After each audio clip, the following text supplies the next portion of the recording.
Białogardzki cmentarz przy ulicy Szpitalnej jest miejscem wiecznego spoczynku wielu pokoleń białogardzian.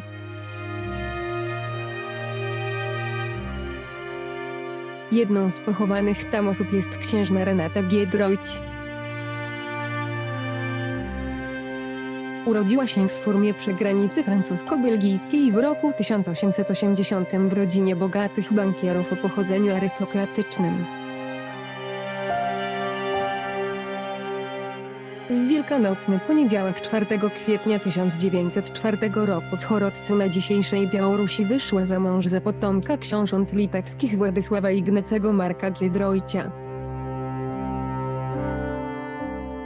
42-letni wówczas książę Władysław był właścicielem majątku w Miękniszynowem, Mostach Małych oraz Kulikowie na Ukrainie.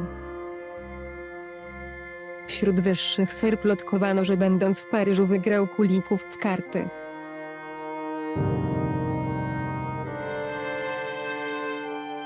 Para doczekała się 4 dzieci, 3 córek, Pauliny, Jadwigi i Zofii, oraz syna Witolda.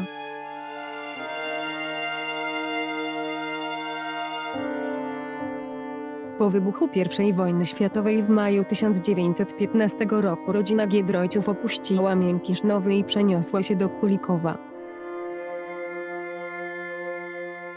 Na skutek działań wojennych folwark popadł w ruinę, a Giedroyciowie zostali wywiezieni przez Rosjan w głąb kraju. Jednak po zakończeniu wojny wrócili w rodzinne strony.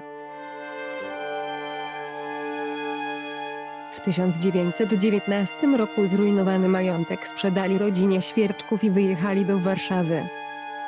Nie mieszkali tam jednak długo. W 1927 roku książę Władysław, pragnąc zapewnić lepsze warunki chorej na gruźlicę córce Jadwidze, kupił majątek w Żubraczu w Bieszczadach. Giedroyciowie mieszkali w nim podczas II wojny światowej, biorąc aktywny udział w ruchu oporu, tworząc punkt przerzutowy na Węgry.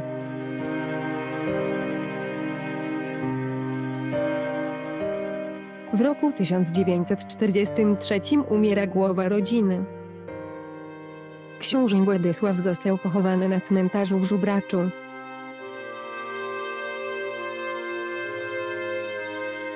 W tym samym roku w Bieszczadach uaktywniają się oddziały ukraińskich nacjonalistów, które atakują Polaków.